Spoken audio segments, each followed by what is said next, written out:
मऊगंज में प्रभारी मंत्री लखन पटेल का दौरा, विधायक प्रदीप पटेल की अगुवाई में हुआ भव्य स्वागत।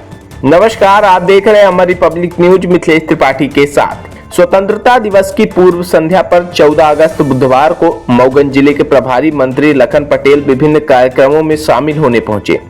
मऊगंज आगमन पर प्रभारी मंत्री का भाजपा विधायक प्रदीप पटेल ने बाईपास पर सैकड़ों समर्थकों के साथ भव्य स्वागत किया।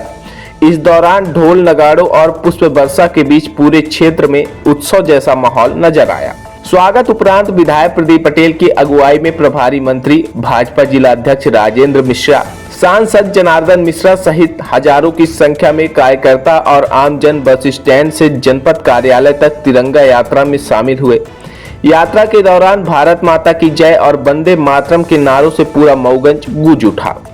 जनपद सभागार में भारत पाकिस्तान विभाजन विभीषिका पर आयोजित विशेष कार्यक्रम में विधायक प्रदीप पटेल ने अपने संबोधन में कहा कि स्वतंत्रता संग्राम की विभीषिकाओं को याद रखना जरूरी है ताकि आने वाली पीढ़ियां इतिहास से सबक लें।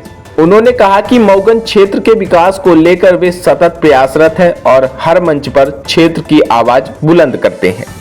प्रभारी मंत्री लखन पटेल ने भी सभा को संबोधित करते हुए कहा कि विधायक प्रदीप पटेल के प्रयासों से क्षेत्र में कई विकास परियोजनाएं तेजी से आगे बढ़ रही हैं और आने वाले समय में मऊगंज जिले का स्वरूप बदलेगा। इसके बाद कलेक्ट्रेट पहुंचकर जिला कलेक्टर संजय कुमार जैन और पुलिस अधीक्षक के नेतृत्व में निकाली गई तिरंगा यात्रा को प्रभारी मंत्री लखन पटेल और क्षेत्रीय विधायक प्रदीप पटेल ने हरी झंडी दिखाई। उक्त तिरंगा यात्रा कलेक्ट्रेट कार्यालय से चलकर बाईपास होते हुए चाक मोड़ और शहर के मुख्य मार्केट से गुजरते हुए वापस कलेक्ट्रेट कार्यालय में ही संपन्न हुई। क्षेत्रीय विधायक और जिला के प्रभारी मंत्री कलेक्ट्रेट कार्यालय के सभागार में विधानसभा क्षेत्र में चल रहे विकास कार्यों की समीक्षा बैठक की, जिसमें प्रभारी मंत्री और विधायक ने अधिकारियों से प्रगति रिपोर्ट लेते हुए तय समय पर कार्य पूर्ण करने के निर्देश दिए। अपने व्यस्त कार्यक्रम के बीच प्रभारी मंत्री लखन पटेल विधायक प्रदीप पटेल के आवास भी पहुंचे, जहां बड़ी संख्या में पार्टी कार्यकर्ता और आमजन उपस्थित रहे।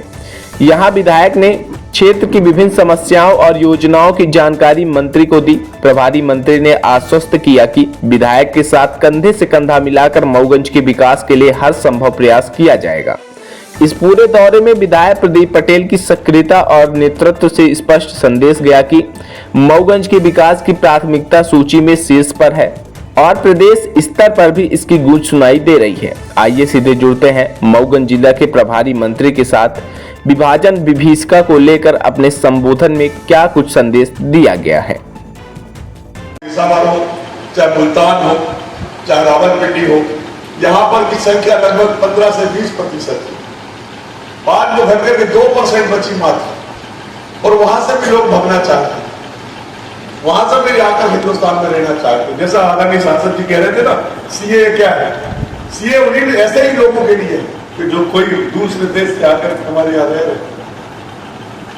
तो ये काम इसलिए हमारे यशस्वी प्रधानमंत्री जी ने किया कि लोगों की जानकारी आए कि उनके साथ कैसा व्यवहार हुआ, आज वो कैसे रहे। मैं कल रात को उनका वीडियो देख रहा था, तो उन्होंने जो घटना सुनाई कि जब हम वहां से आ रहे थे तो रात से ट्रेन में भर दिए, हम अपने लोगों को पहचान नहीं पा रहे, कैसे आ गए पता नहीं चला।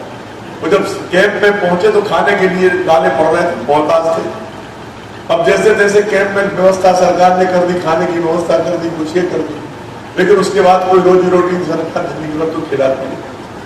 आज वो लोग जो करोड़पति, अरबपति और उद्योगपति हैं, चाहे वो सिंधी हो, सिंधी समाज के हमारे भाई हो, चाहे सिख समाज के हमारे भाई हो, जो वहां से खाली हाथ आ गया करोड़पति हुए, उसके पहले की जो दर्दनाक कहानी है वो बहुत कम लोगों ने देखी।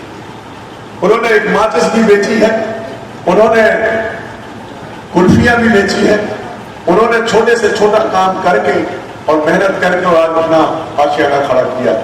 उसमें हमारे हिंदू भाइयों, हमारे देश के लोगों का बड़ा योगदान है, बड़ा समर्थन रहा, उनको सहयोग किया। और आज जिस स्थिति में हम हैं, आदरणीय सांसद जी बहुत अच्छी बात कर रहे हैं कि हमको सतर्क रहने की आवश्यकता है।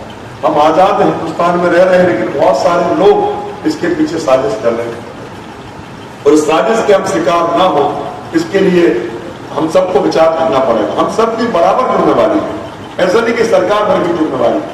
आज हमारा देश आज आप